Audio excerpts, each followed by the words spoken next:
Now that we understand a little bit about how and why our skin can look olive green and dominantly yellow, let's talk about what colors to avoid.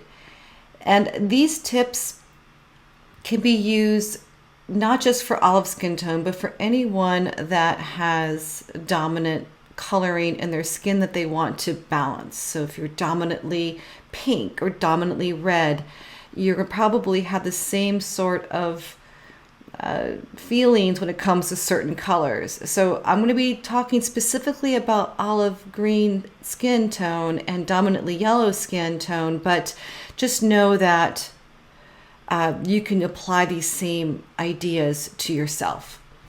So when we look at the color wheel, and I'm using the bright color wheel for this example, it doesn't mean that we couldn't use the soft color wheel. The color theory is the same. When your skin falls into this bucket down here, the yellows, the greens, the olive greens, okay, those are the colors that you also want to likely avoid wearing. And the reason is that when you put two colors together that are similar but not different enough, your eye tries to sort of match them up. And what happens instead is that everything kind of looks off. So if you've ever tried, it's one of the reasons why you would never necessarily wear, a soft grayish red with a bright red. It's off because it is similar but not different enough, and therefore just feels off. This is also true for redheads, individuals that have bright coppery red or orange hair, and if they wear an orange that is similar but not exactly their color, but not different enough, it could also look very off, which is why you might hear someone with red hair say that they can't wear orange. Well, they probably can, but it might not be the orange they're thinking of because it's just a little off. Okay, so it's very similar concept here. So you want to avoid these warm yellows, these olive greens, all the way down to green.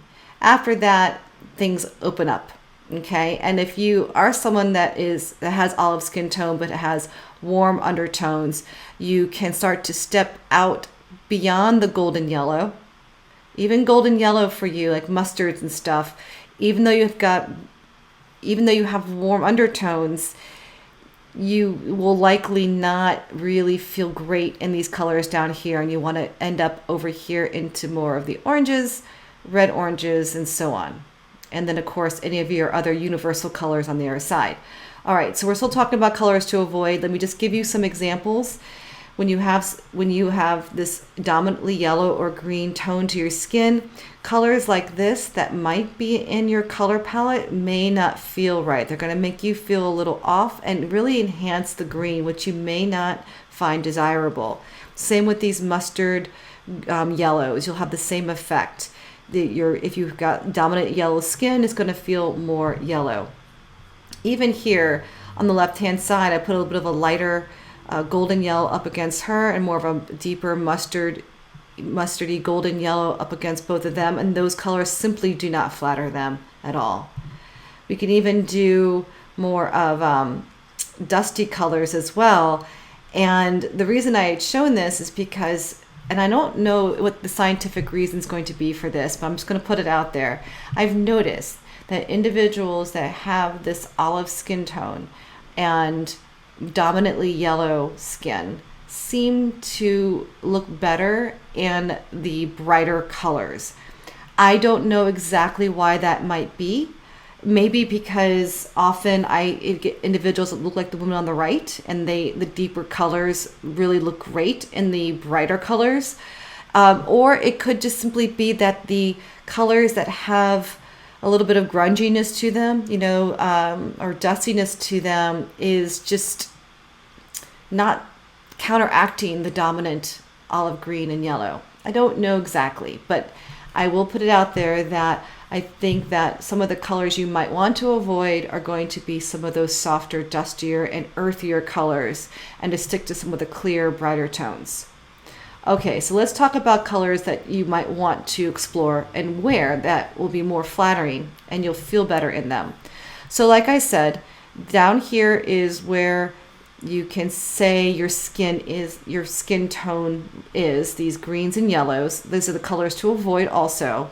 But now look across the wheel to the opposite side. And so again, this is true for anyone. So if you have, as I mentioned, coppery orange hair, going to the opposite side of the color wheel will be these blues, which will look amazing. You want to find the complement to balance the dominant color. If you have dominantly pink skin, up here in this pink or red, these teals and greens are going to be very flattering on you and balance out that dominance. With olive skin tone, we're going to look over here and we're going to look at the purples, the magenta pinks, and the reds and the blues are all going to balance out that dominant olive green, warm yellow skin that you're seeing. So these cooler tones and the true reds are going to be far more flattering. They're going to feel great. This is why I had mentioned that even though you may come across as a warm olive, you're still going to want to follow these same rules. These cooler tones here, these blues and purples and blues, I think I just said that, these purples to blues and true reds and warm pinks would be in your color palette, and you would want to look at those to wear. Here's some examples of individuals now, the same ones we had seen, but wearing colors that are likely going to be more flattering on them. With a true brighter red, true pumpkin orange is a great color on someone that has olive skin tone and is considered bright, cool, and deep. She has warm tones, and she looks really good in persimmon, which is just this little bit darker right here on the color wheel. True light red for her, and a brighter magenta pink on her. Looks beautiful. And before I had shown you her in a golden yellow, which was not suiting her, but I would bet you she looks great in a light lemon yellow. Magenta pink is always going to be a win. And for her, because she has warm undertones, I put on the warmer pink, which is right here. And it's in that scale of colors that you should choose from. Also, as someone with bright, cool, and deep, that's this kind of coloring, those pale icy tones will look really interesting as well. So this is a very blue base pink and a blue purple. These colors look great on all these individuals here. So use this color wheel as an example. The PDF is going to be located for you on this post, so you can download that for your reference. If you're dominantly yellow or olive skin, try these colors up in this range and see how that works. So I hope that helps, and please post any comments if you have any questions.